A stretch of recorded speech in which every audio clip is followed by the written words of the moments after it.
शुरुआत करोगे वो गलत हो जाएगा। तो ये काफ़ी अच्छा बेस तैयार हो रहा है। आप इस चीज़ को फर्दर जान पाओगे कि what happens when, how will you obtain, इस तरह के जितने भी प्रॉब्लम्स होंगे उनको आप बहुत अच्छी तरह से सीख पाओगे अगर आप electrophilic substitution reaction aromatic compounds को जान पाते हैं। आइए मेन पॉइंट पर अपने आते हैं। सेकेंड स्टेप जो है वो अटैक ऑफ इलेक्ट्रोफाइल है NO2+ का। आप देखें कि ये NO2+ इन सभी 6 कार्बन में से कहीं पर भी अटैक कर सकता है।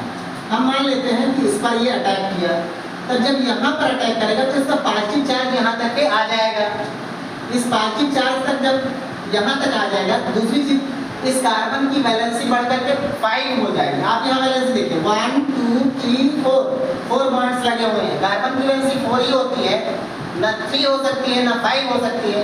अगर 3 है तो गलत है, 5 है तो भी गलत है। मतलब ये कोई इंटरमीडिएट स्पीशीज ही होगा जिसमें कार्बन की वैलेंसी 3 या 5 हो जाएगी और वो अनस्टेबल होगा। वो तुरंत ऐसा करने की कोशिश करेगा जिससे उसकी वैलेंसी फिर से 4 रीस्टोर हो जाएगा।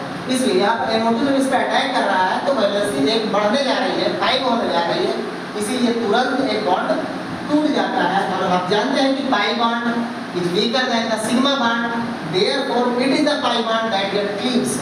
ये पाई बॉन्ड क्लीव होगा, टूटेगा, इनके दोनों इलेक्ट्रॉन शिफ्ट होंगे और वो शिफ्ट होंगे इस कार्बन की ओर पॉजिटिव की तरफ। तो यहाँ जब ये शिफ्ट हो जाएगा तो इससे इसका पॉजिटिव चार्ज तो खत्म हो जाएगा, लेकिन जहाँ पर पॉजिटिव चार्ज जनरेट हो जाएगा और ये इंटरमीडिएट स्पीशीज जो बनेगा वो इस तरह से कुछ हो जाएगा। यहाँ पर H रहेगा, यहाँ पर NO2 रहेगा और यहाँ पर पॉजिटिव रहेगा और यहाँ डबल बॉन्ड, यहाँ पर डबल बॉन्ड रहेगा। ये रिजोनेटिंग स्ट्रक्चर है, रिजोनेटिंग स्ट्रक्चर फर्स्ट। फिर इसके बाद में इसको स्टेबिलिटी देने के लिए रेजोनेंस होगा। रेजोनेंस क्या है?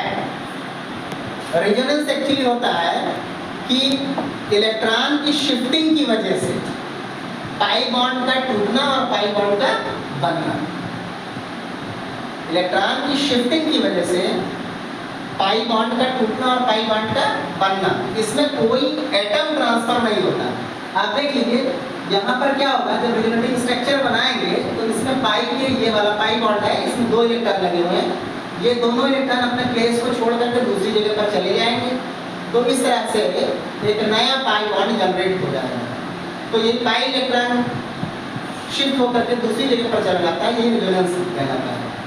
और ये जितने ज़्यादा रेजोनेंस स्ट्रक्चर्स बनेंगे, मॉलिक्यूल या इंटरमीडिएट स्पीशीज उतना ही ज़्यादा स्टेबल होगा। आप लोग आगे जान पाएंगे कि डिफरेंट टाइप के जो कार्बोकैटायंस होते हैं, methyl carbocation, primary secondary tertiary carbocation, तो उनकी स्टेबिलिटी का रीजन क्या है, ये सारी चीज़ें आप इससे समझ पाएंगे। ये इलेक्ट्रॉन जब इधर शिफ्ट हो जाता है तो इसकी वजह से ये पाई बॉन्ड यहाँ आ जाता है, पाई बॉन्ड यहाँ आ जाएगा, ये डबल बॉन्ड हो जाता है, यहाँ पॉजिटिव चार्ज शिफ्ट हो जाता है, हाइड्रोजन और NO2 ये अपने प्लेस पर ही बने रहते हैं। इस तरह से ये एक नया रेजोनेंस स्ट्रक्चर जनरेट होता है। फिर इसके बाद में फर्दर स्टेबिलिटी के लिए क्या होगा, ये इलेक्ट्रॉन इधर शिफ्ट होता है, जब ये इस तरफ शिफ्ट होता है तो इसका पॉजिटिव चार्ज शिफ्ट होकर के इस प्लेस पर चलता है। यहाँ पर कि ये सेकंड रेजोनेटिंग स्ट्रक्चर है, इसमें क्या होगा कि ये पॉजिटिव चार्ज फिर यहाँ पर शिफ्ट हो जाएगा, पाई इलेक्ट्रॉन इधर आ जाएगा और पॉजिटिव चार्ज यहाँ शिफ्ट हो जाएगा। तो इससे तीसरा रेजोनेटिंग स्ट्रक्चर जनरेट होता है और उस रेजोनेटिंग स्ट्रक्चर में पॉजिटिव चार्ज यहाँ पर आ जाता है। ये रेजोनेटिंग स्ट्रक्चर क्या करते हैं, ये मॉलिक्यूल को या इंटरमीडिएट स्पीशीज को स्टेबिलिटी प्रोवाइड करते हैं। तो इस तरह से आप देख सकते हो कि इन 3 रेजोनेटिंग स्ट्रक्चर में पॉजिटिव चार्ज 3 जगहों पर रोटेट किया, 3 जगहों पर गया है। जितने ज़्यादा रेजोनेटिंग स्ट्रक्चर इस तरह से बनेंगे मॉलिक्यूल उतना ज़्यादा स्टेबल बन जाएगा। या ओवरऑल हम ये कह सकते हैं कि इस पूरे रिंग में पॉजिटिव चार्ज का डिलोकलाइजेशन हो रहा है, पूरे रिंग में पॉजिटिव चार्ज घूम रहा है।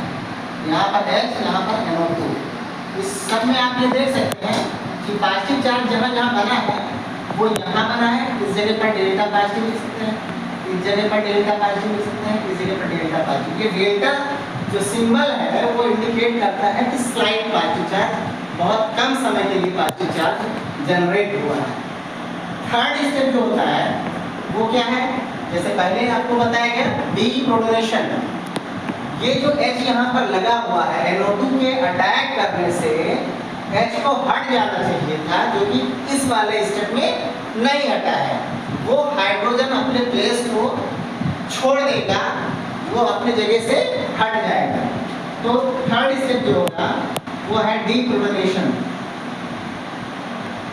डीप्रोटोनेशन डीप्रोटोनेशन में क्या होगा, इनमें से कोई सा भी एक स्ट्रक्चर ले लीजिए। हम इसी फर्स्ट स्ट्रक्चर को ले लेते हैं और इस फर्स्ट स्ट्रक्चर में पॉजिटिव चार्ज यहाँ पर है, H यहाँ पर, NO2 यहाँ पर है और डबल बॉन्ड यहाँ और यहाँ पर। ये फिर इसके कांटेक्ट में आएगा। पहले स्टेप में बना हुआ HSO4 नेगेटिव बाइसल्फेट आयन आएगा, HSO4 नेगेटिव आएगा।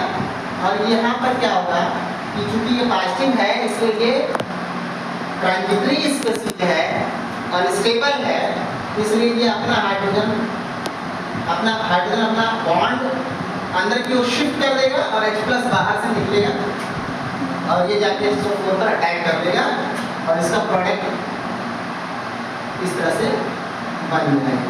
यहाँ डबल बॉन्ड आ गया, यहाँ डबल बॉन्ड आ गया और यहाँ पर NO2 प्लस H2SO4। आप ध्यान दीजिएगा कि जैसे अगर आप कोई केमिकल रिएक्शन कराते हैं तो उस केमिकल रिएक्शन को कराने में अगर बेंजीन मॉलिक्यूल लिया गया है तो बेंजीन मॉलिक्यूल के लिए रिंग के अंदर एक सर्किल बना सकते हो या आप अल्टरनेट पाई बॉन्ड दिखा सकते हो। जैसे यहाँ पर देखिए, आप रिएक्शन कराने में दो तरह की चीजें यूज कर सकते हो। या तो आप अल्टरनेट पाई बॉन्ड दिखा दीजिए इस तरह से, चाहे इस तरह से, चाहे आप इस तरह से दिखा सकते हो। ये हाइब्रिड स्ट्रक्चर है, इन दोनों का कैनोनिकल स्ट्रक्चर है या हाइब्रिड स्ट्रक्चर है। हम कब इस तरह से या इस तरह से दिखाएंगे, इसको जानना बहुत जरूरी होता है। जब आपको किसी रिएक्शन की मैकेनिज्म दिखानी होती है जिसमें बॉन्ड का बनना और बॉन्ड का टूटना शो करना होता है, तो ऐसे सिचुएशन में आपको इन दोनों में से किसी एक स्ट्रक्चर को लेना होता है मैकेनिज्म दिखाने के लिए। क्योंकि अगर आप इस स्ट्रक्चर को लोगे तो इस स्ट्रक्चर में कहीं पर भी पाई बॉन्ड नहीं दिख रहा है बल्कि एक रिंग दिख रहा है। ऐसे सिचुएशन में आप पाई बॉन्ड की पोजीशन को असरटेन नहीं कर पाएंगे और मैकेनिज्म को बेहतर तरीके से नहीं दिखा पाएंगे। तो मैकेनिज्म के लिए हम इन दोनों में से किसी स्ट्रक्चर को लेते हैं, जबकि अगर हमें कोई जनरल रिएक्शन दिखाना हो, मैकेनिज्म न शो करना हो, तो बेहतर होगा कि इस तरह के रिएक्शंस को, इस तरह के मॉलिक्यूल को हम लेकर के रिएक्शन को प्रोसीड करा देते हैं। ठीक है, तो ये तो हो गया nucleophile electrophile substitution reaction aromatic organic compounds में। अब बाकी जो तीन बच जाते हैं आपके, उनमें है हैलोजिनेशन, फ्रीडल क्राफ्ट एल्काइलेशन और सल्फोनेशन। ये तीन रिएक्शन बचते हैं। इन तीनों रिएक्शन की भी प्रोसेस ठीक इसी तरह से है।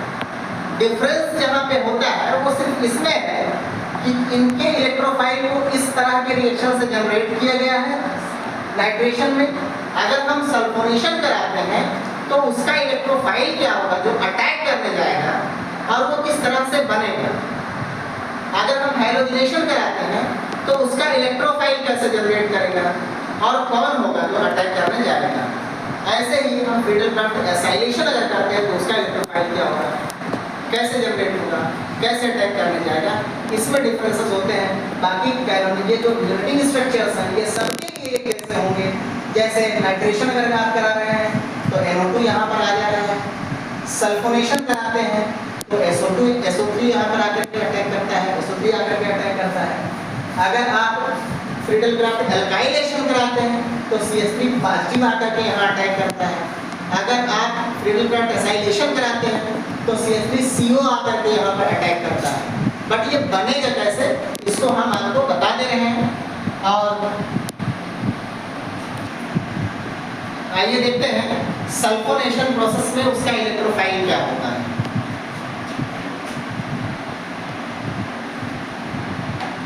सल्फोनेशन। सल्फोनेशन में जो रिएजेंट लिया जाता है वो H2SO4 होता है, बेंजीन प्लस H2SO4। इसमें बेंजीन सल्फोनिक एसिड बनेगा प्लस H2O। इसमें इलेक्ट्रोफाइल कैसे जनरेट होता है इसको देखते हैं। सबसे पहले क्या होगा, 2H2SO4 ये आपस में रिएक्शन करेंगे और ये बना लेगा HSO4 minus plus H3O plus plus SO3। ये इलेक्ट्रोफाइल यहाँ पर बनना है, न्यूट्रल इलेक्ट्रोफाइल। न्यूट्रल इलेक्ट्रोफाइल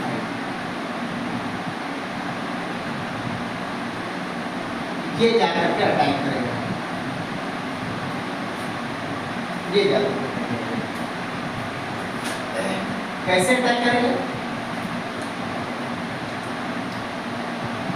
सभी का स्टेप फर्स्ट मैं बता दे रहा हूँ। Step second attack of electrophile और डीप्रोटोनेशन, ये आप लोग खुद करके फिर हमें शेयर करेंगे। ये तीसरा है। चौथा जो होगा वो है हैलोजिनेशन।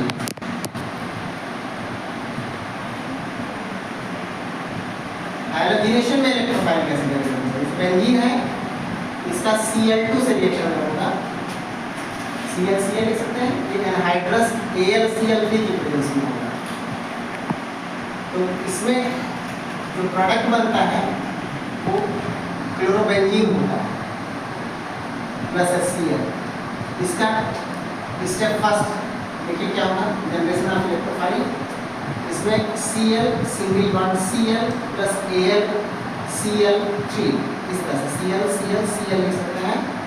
यहाँ पर क्लोरीन के पास 3 लोन पेयर्ड इलेक्ट्रॉन होंगे, जैसा कि मैंने फेडरल क्राफ्ट एल्काइलेशन के केस में बताया। और ये एक lone paired electron Lewis acid Cl3 को दे देगा, क्योंकि एल्युमिनियम के पास 6 इलेक्ट्रॉन है, सेक्सटेट है। इसके पास ऑक्टेट पूरा नहीं हो रहा है, तो इलेक्ट्रॉन की डेफिशिएंसी है। तो ये इलेक्ट्रॉन जब इसको शिफ्ट करेगा तो इसमें पॉजिटिव आएगा, और जब इसमें पॉजिटिव आएगा तो ये शेयर्ड इलेक्ट्रॉन को अपनी तरफ खींच लेगा, नेगेटिव बन जाएगा, जिससे ये इसके साथ हो जाएगा और ये Cl पॉजिटिव बन जाएगा। तो यहाँ Cl प्लस इलेक्ट्रोफाइल जनरेट हुआ, ये अटैक करने के लिए जाएगा और ये बन जाएगा AlCl4 माइनस, ये इलेक्ट्रोफाइल है।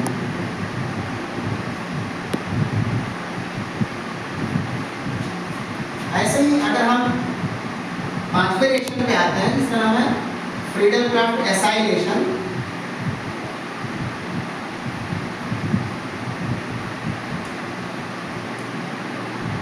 इस फ्रीडल क्राफ्ट एसाइलेशन रिएक्शन में क्या होगा कि बेंजीन का रिएक्शन हम एसिटिल क्लोराइड से कराएंगे, C3COCl से। तो इसका एक H डिस्प्लेस हो जाएगा Cl से और इसका प्रोडक्ट बनेगा एसिटोफिनोल COCH3 प्लस HCl। इसका इलेक्ट्रोफाइल कैसे जनरेट होगा, इसमें फर्स्ट इलेक्ट्रोफाइल का जनरेशन है और इसमें होगा क्या, ये रिएक्शन भी एनहाइड्रस AlCl3 की प्रेजेंस में होगा। इसमें भी होता क्या है कि CH3 C डबल बॉन्ड को Cl एसिटिल क्लोराइड का स्ट्रक्चर हम इस तरह से बना सकते हैं। इसके पास आएगा AlCl3 जो कि लुईस एसिड है, इलेक्ट्रॉन डिफिशिएंट स्पेसीज है, इसको 2 इलेक्ट्रॉन की नेसेसिटी है। तो ये क्या करेगा, फिर वही बात होगी कि ये अपना इलेक्ट्रॉन इस क्लोरीन को दे देगा, एक जोड़ा इलेक्ट्रॉन, जिससे इसका बॉन्ड इधर शिफ्ट हो जाएगा और इस कार्बन पर पॉजिटिव चार्ज आ जाएगा। तो ये एसिड कार्बोकैटायन बन जाएगा, C डबल बॉन्ड को प्लस, ये acid carbocation plus AlCl4 minus acid carbonium ion, ये एक इलेक्ट्रोफाइल जनरेट होगा, ये जाकर अटैक करेगा। बाकी स्टेप सेकंड और थर्ड बिल्कुल उसी तरह से होंगे जिस तरह से हमने फ्रीडल क्राफ्ट एल्काइलेशन और नाइट्रेशन के केस में बताया। और उनकी मैकेनिज्म के बारे में हो गया। अब मैं ये बताना चाहूँगा कि अगर बेंजीन के अलावा कोई दूसरा ऑर्गेनिक कंपाउंड है, बेंजीन का कोई डेरिवेटिव है, जैसे फिनॉल, अगर वो फिनॉल है और इसके ऊपर हम इलेक्ट्रोफिलिक सब्स्टिट्यूशन रिएक्शन कराना चाहते हैं तो क्या होगा, इसको देखते हैं, बहुत ही इंटरेस्टिंग है। आइए बच्चों, अब हम समझते हैं effect of substituent on the electrophilic substitution reaction. अगर हम कोई ऐसा एरोमेटिक कंपाउंड लेते हैं जिसमें सारे कार्बन एक जैसे ना हो, जैसा कि बेंजीन के केस में आपने देखा कि उसके सारे कार्बन एक जैसे, सभी कार्बन पर एक हाइड्रोजन एटम लगा हुआ है, सभी कार्बन पर एक डबल बॉन्ड है, सभी कार्बन sp2 हाइब्रिडाइज्ड है, तो ऐसे सिचुएशन में बेंजीन के सारे कार्बन आइडेंटिकल हैं, इस पर कोई इलेक्ट्रोफाइल कहीं भी अटैक करे कोई फर्क नहीं पड़ता है, सारे प्रोडक्ट एक जैसे होंगे बेंजीन के केस में। ठीक है, यहाँ पर सारे कार्बन आइडेंटिकल हैं, सारे कार्बन sp2 हाइब्रिडाइज्ड हैं, सारे कार्बन डबल बॉन्ड रखते हैं, सारे कार्बन में CH बॉन्ड है, तो ये आइडेंटिकल हैं। इन पर कोई भी ग्रुप आ करके अगर जुड़ता है तो वो किसी भी एक जगह से हाइड्रोजन को हटा देगा, प्रोडक्ट सेम ही कहलाएगा। सपोज कर लीजिए कि हम इसमें से एक हाइड्रोजन हटा रहे हैं और एक हाइड्रोजन ऐड कर रहे हैं, तो यहाँ पर हाइड्रोजन ये कहीं भी लगे इस पर कोई फर्क नहीं पड़ता है। अगर ये हाइड्रोजन यहाँ लग जाए या ये हाइड्रोजन यहाँ पर लग जाए, दूसरे प्लेस पर लग जाए, ये सभी सिमिलर होंगे, या आप यहाँ लगा दीजिए, नीचे लगा दीजिए, इसका कोई मतलब नहीं, सब एक ही चीज़ है। ऐसे और भी 6 प्लेस आइडेंटिकल होंगे, सिमिलर होंगे। लेकिन एक और केस कंसीडर करके, अगर किसी एरोमेटिक कंपाउंड पर पहले से ही कोई सब्स्टिट्यूएंट लगा हुआ है और फिर कोई दूसरा इलेक्ट्रोफाइल आकर के उस पर अटैक करने जा रहा है, तो क्या वो बाकी बचे हुए 5 जगहों में से कहीं भी जुड़ सकता है? इसको देखते हैं, इस टॉपिक में हम इसी चीज़ को समझेंगे। जैसे एग्जाम्पल ले लेते हैं कि यहाँ पर सपोज कर लीजिए कि क्लोरीन ऑलरेडी लगा हुआ है और इस पर एक दूसरा क्लोरीन ऐड होने जा रहा है, एक हाइड्रोजन इलिमिनेट होने जा रहा है। तो अब क्या ये क्लोरीन इन 5 हाइड्रोजन में से किसी को भी डिस्प्लेस कर सकता है या नहीं? ये बड़ा इंपॉर्टेंट है। देखिए यहाँ पर जो बाकी 5 कार्बन बचे हुए हैं, एक कार्बन का हाइड्रोजन को क्लोरीन से हटा दिया गया, उसके प्लेस को क्लोरीन ने ले लिया, इस जगह पर अब दूसरा क्लोरीन नहीं आ सकता। दूसरा क्लोरीन अगर आना चाह रहा है तो वो या तो इस हाइड्रोजन को, इसको या इनमें से किसी को भी हटा करके जुड़ सकता है। लेकिन क्या सही रहेगा, किस जगह पर जुड़े? क्या सभी 5 हाइड्रोजन एक जैसे हैं? क्या सभी 5 कार्बन एक जैसे हैं? तो इसका आंसर है नहीं। ये सभी कार्बन जो बचे हुए हैं, सभी हाइड्रोजन जो बचे हुए हैं, आइडेंटिकल नहीं है, ये डिफरेंट है। किस बेसिस पे हम कहेंगे कि ये डिफरेंट है? तो ये यहाँ पर जो पहले से सब्स्टिट्यूटेड क्लोरीन एटम है, इसके आधार पे कहेंगे। इस क्लोरीन के ठीक बगल में ये हाइड्रोजन और ये हाइड्रोजन है, ये नियरेस्ट हाइड्रोजन है इस क्लोरीन के, और ये दोनों हाइड्रोजन एक ही तरह के हैं, दोनों हाइड्रोजन सेम पोजीशन पर है। यहाँ से आप चलेंगे तो इसको 1 मानिए तो ये 2 और ये वाला भी 2 बराबर बनेगा। इसी तरह से अगर हम इस और इस कार्बन को देखते हैं तो ये दोनों कार्बन आइडेंटिकल हैं, ये दोनों हाइड्रोजन आइडेंटिकल हैं। यहाँ अगर आप जोड़ते हैं तो यहाँ भी जोड़ सकते हैं, कोई फर्क नहीं पड़ेगा। अगर आप यहाँ जोड़ सकते हैं तो यहाँ भी जोड़ सकते हैं, क्योंकि ये दोनों पोजीशन सिमिलर है, ये दोनों पोजीशन सिमिलर है, ये वाला डिफरेंट है।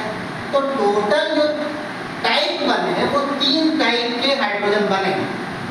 पहले टाइप का हाइड्रोजन ये दोनों हुआ, दूसरे टाइप के हाइड्रोजन ये दोनों हुए, तीसरे टाइप का हाइड्रोजन ये हुआ। इनके लिए एक स्पेसिफिक नेम दिया गया है जो कार्बन के क्लोजेस्ट वाले हाइड्रोजन है, क्लोजेस्ट वाले कार्बन है, नेबरिंग वाले कार्बन है, इन पोजीशन को हम आर्थो पोजीशन कहेंगे। क्या कहेंगे? आर्थो पोजीशन कहेंगे। ये आर्थो है, ये वाला पोजीशन भी आर्थो है। इसी तरह से दूसरे नंबर वाले कार्बन पर अगर हम इस वाले कार्बन पर और इस वाले कार्बन की बात करें तो ये दोनों पोजीशन मेटा कहलाती है। ये मेटा है और ये भी मेटा है, और ये वाला पोजीशन जो है ये पैरा है। क्या है? पैरा है। तीन तरह के पोजीशन बने। आर्थो के दो पोजीशन है, मेटा के दो पोजीशन है, पैरा का एक पोजीशन है। समझना हमें ये है कि जब तीन तरह के पोजीशन बन जाए तो आने वाला जो दूसरा सब्स्टिट्यूएंट है, पहला सब्स्टिट्यूएंट तो ये क्लोरीन है, तो एक दूसरा सब्स्टिट्यूएंट आ रहा है इससे जुड़ने के लिए, तो वो दूसरा सब्स्टिट्यूएंट कहाँ पर जाकर के अटैच है? आर्थो पर, मेटा पर या पैरा पर। इसकी जानकारी हम कैसे कर पाएंगे?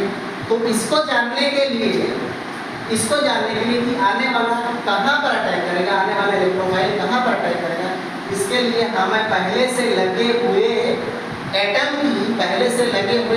की प्रकृति को समझना होगा, उसके नेचर को समझना होगा। अगर पहले से attached atom electron donating nature का है, रिंग को इलेक्ट्रॉन प्रोवाइड कर रहा है, रिंग को इलेक्ट्रॉन देने की टेंडेंसी रखता है, तो ऐसी स्थिति में आर्थो और पैरा पोजीशन पर ही अटैक होगा। यहाँ मैं लिख देता हूँ, if atom or group already present on the ring,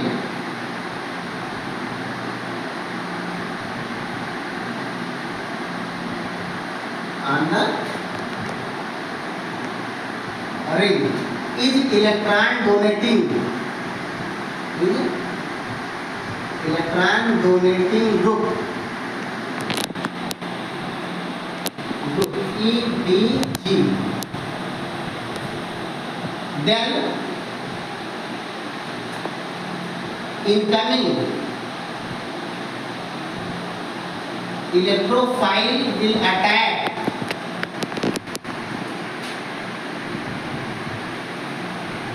at ortho para position, ortho para position पे अटैक होगा। इसको हम समझने की कोशिश करते हैं और इलेक्ट्रॉन डोनेटिंग ग्रुप है क्या, इनको जानने की कोशिश करते हैं। इलेक्ट्रॉन डोनेटिंग ग्रुप उनको कहेंगे जिनके पास एक लोन पेयर इलेक्ट्रॉन हो, एटलीस्ट एक लोन पेयर इलेक्ट्रॉन हो, एक से ज़्यादा भी हो सकते हैं। इलेक्ट्रॉन डोनेटिंग ग्रुप जो होंगे वो ग्रुप होंगे जो atoms having at least one lone paired electron, कम से कम उसके पास एक लोन पेयर्ड इलेक्ट्रॉन हो या मेथिल ग्रुप हो, RLP। एग्जाम्पल लेते हैं, जैसे NH2, इसके पास एक लोन पेयर्ड इलेक्ट्रॉन है, ये इलेक्ट्रॉन डोनेटिंग ग्रुप है। OH, इसके पास दो लोन पेयर्ड इलेक्ट्रॉन है, ये इलेक्ट्रॉन डोनेटिंग ग्रुप है। Cl, इसके पास 3 लोन पेयर इलेक्ट्रॉन्स हैं, ये इलेक्ट्रॉन डोनेटिंग ग्रुप है। इसी तरह से OCH3, इसके पास में 2 लोन पेयर इलेक्ट्रॉन है, ये इलेक्ट्रॉन डोनेटिंग ग्रुप है। CH3, इसके पास कोई इलेक्ट्रॉन पेयर नहीं है, लेकिन ये इलेक्ट्रॉन डोनेटिंग की तरह से बिहेव करेगा और इसका रीजन हाइपर कंजुगेशन है। इसको हम बाद में आपको समझाएंगे कि हाइपर कंजुगेशन क्या होता है और हाइपर कंजुगेशन से कैसे वो इलेक्ट्रॉन डोनेटिंग टेंडेंसी जनरेट हो जाती है। तो जिसके पास लोन पेयर इलेक्ट्रॉन हो वे सभी इलेक्ट्रॉन डोनेटिंग होंगे, और जो भी इलेक्ट्रॉन डोनेटिंग ग्रुप रखता है बेंजीन के ऊपर, जैसे यहाँ क्लोरीन है तो ये इलेक्ट्रॉन डोनेटिंग है, और अगर इलेक्ट्रॉन डोनेटिंग है तो वो आर्थो और पैरा पोजीशन पर अटैक करवाएगा। इस चीज़ को हम समझने की कोशिश करते हैं, ठीक है। एक मैकेनिज्म से सपोज कर लीजिए कि क्लोरोबेंजीन है, Cl यहाँ पर लगा है, इसके पास एक देखिए 3 पेयर, लोन पेयर्ड इलेक्ट्रॉन। और इसमें होगा क्या कि यहाँ पर कार्बन है और यहाँ पर क्लोरीन है। कार्बन से ज़्यादा इलेक्ट्रोनेगेटिव क्लोरीन है, इसलिए इसमें जो शेयर्ड इलेक्ट्रॉन लगे हुए हैं वो इलेक्ट्रॉन क्लोरीन की ओर शिफ्ट होंगे, जिससे क्लोरीन पे हल्का सा नेगेटिव चार्ज आएगा, स्लाइट नेगेटिव चार्ज आएगा। इस प्रोसेस को हम कहेंगे माइनस आई इफेक्ट। क्या कहेंगे? Minus I effect. लेकिन वहीं पर इसके पास एक लोन पेयर इलेक्ट्रॉन है, ये लोन पेयर इलेक्ट्रॉन रिंग की ओर जाएगा, जिससे यहाँ पर एक डबल बॉन्ड बनेगा। ये कहलाएगा plus M effect, plus M effect. और ये एम इफेक्ट जो है वो आई इफेक्ट से ज़्यादा इफेक्टिव होता है। M effect is more dominate over the inductive effect, इसलिए इसका इलेक्ट्रॉन नीचे चला आएगा। और जब नीचे आएगा तो नंबर ऑफ बॉन्ड्स इसके 5 हो जाएंगे। देखिए 1 2 3 4 बॉन्ड ऑलरेडी लगे हुए हैं, एक और आएगा तो 5 बॉन्ड हो जाएंगे, जो कि ट्रू नहीं होगा। इसलिए ये इलेक्ट्रॉन यहाँ शिफ्ट हो जाएगा, और जब ये यहाँ शिफ्ट हो जाएगा तो इसका नया स्ट्रक्चर, रेजोनेटिव स्ट्रक्चर तैयार होगा, जिसमें यहाँ पर नेगेटिव चार्ज है, यहाँ पर Cl और डबल बॉन्ड है, यहाँ पर पॉजिटिव चार्ज आ गया, यहाँ डबल बॉन्ड, यहाँ डबल बॉन्ड है। फिर ये अपने आप को स्टेबल करने के लिए नीचे की ओर मुड़ेगा, फिर ये इलेक्ट्रॉन यहाँ खिसक जाएगा। इस तरह से सेकंड रेजोनेटिव स्ट्रक्चर आ जाएगा।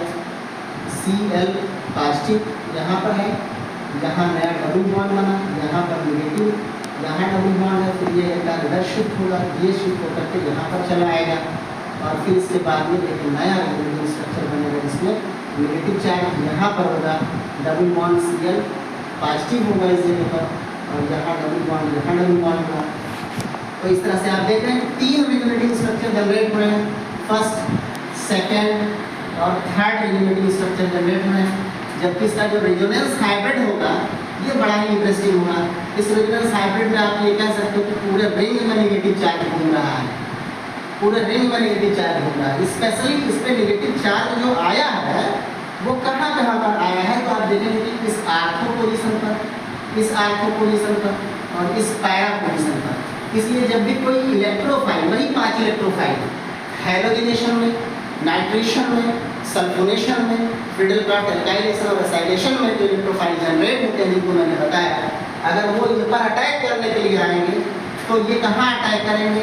ये नेगेटिव सेंटर पे ही अटैक करेंगे, इन आर्थो पोजीशन पे अटैक करेंगे, या इस पैरा पोजीशन पर अटैक करेंगे, न कि मेटा पोजीशन पर। तो ये बात आपको समझ में आ गई होगी कि अगर कोई इलेक्ट्रॉन डोनेटिंग ग्रुप, जैसे कि Cl लगा हो, NH2 लगा हो, OH लगा हो, OCH3 लगा हो या CH3 लगा हो, अगर बेंजीन के ऊपर ये लगे हैं और इनका अगर आप halogenation, sulphonation, nitration, Friedel-Crafts alkylation, acylation reaction कराते हैं, तो आर्थो पर और पैरा पर इनके इलेक्ट्रोफाइल जा करके ऐड होंगे और 2 प्रोडक्ट बनाते हैं। आइए देखते हैं रिएक्शन से। जैसे अगर आपने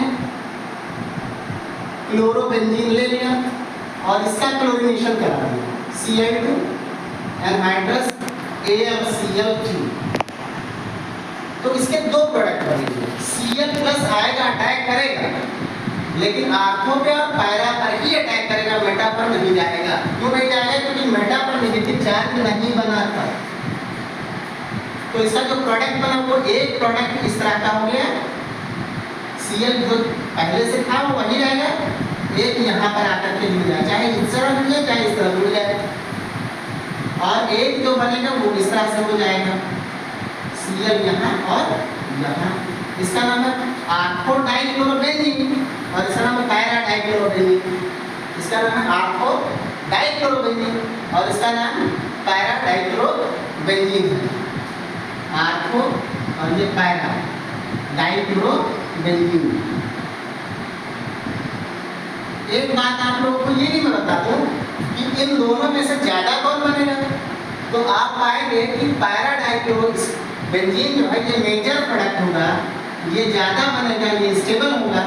आर्थो डाइक्लोरोबेंजीन ये माइनर होगा, कम बनेगा। इसका कारण क्या है? इसका रीज़न ये है कि यहाँ पर जो 2 क्लोरीन एटम है ये नियर बाई प्लेसेस पे हैं जो एक दूसरे को रिपेल करेंगे, ढकेलेंगे, जिसकी वजह से इसकी स्टेबिलिटी घट जाएगी। और ये फार्देस्ट पार्ट है, इसलिए ये एक दूसरे को रिपेल नहीं करेंगे और स्टेबिलिटी की बढ़ जाएगी। मैं आपको फिर अगले वीडियो में ये बताऊंगा कि अगर रिंग के ऊपर